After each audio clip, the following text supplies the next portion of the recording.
רזרבות ויתירות וגם מצליח הבוקר. ומצליח הבוקר, אבל גם לשבועות אפילו קדימה, הייתי אומר, לטווחים שונים. שהשמענו בפתיחה, שהכוונה היא לפרק את המערכת מיחיא סנוואר ומטה. איך מפרקים מערכת כזאת? תראה, במילון העברי מצאו כבר את כל המילים.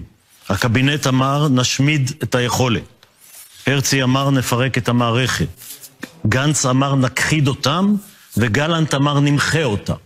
זאת אומרת, אבל כל זה פחות או יותר להוריד אותם לאפס יכולות. כי מדינת ישראל החליטה, היא לא מתעסקת יותר עם הרתעה, עם הכוונות, היא מתעסקת עם היכולות. ולשאלתך. אחד, אנחנו רואים שוב, הם ממשיכים לראות, למרות הכתישה האווירית של צה"ל, יש להם תוכנית אש מאוד מאוד מוסדרת. אני מזכיר לכולנו בצוק איתן, 50 יום, חמאס ירה את המטח האחרון. לפני כניסת כוחות קרקעיים, ישראל תנסה להגיע למטרות איכותיות. בכל מה שנוגע גם לפגיעה קשה במנהיגי חמאס, וגם, וזה חשוב, בחוליות משגרים. אנחנו כמעט ולא שומעים על פגיעה במשגרים. חמאס רוצה בהקשר הזה לשמור לעצמו רזרבות ויתירות וגם מצליח הבוקר. ומצליח הבוקר, אבל גם לשבועות אפילו קדימה, הייתי אומר, לטווחים שונים. אנחנו צריכים להבין ששם אנחנו חייבים להתמקד מבחינת פגיעה. החמאס כבר גנב את ההצגה מבחינת המזרח התיכון. כלומר, הוא לא התקרב אפילו להישג שחמאס הגיע אליו, הישג במרכאות כמובן, אבל מבחינת חמאס זה באמת הישג.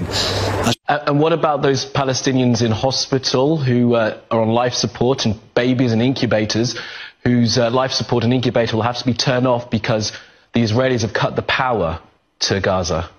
ולכן פה צריך להיכנס בהרבה תחבולות להילחם, עם הרבה נחישות.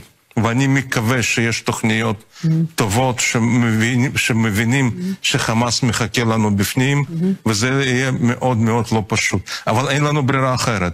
צריך להבין או שאנחנו משמידים את החמאס, או שחמאס ישמיד אותנו. מה שקיבלנו פה כרגע, את כל הזוועה הזאת, זה מה שמתכוונים לעשות בכל הארץ.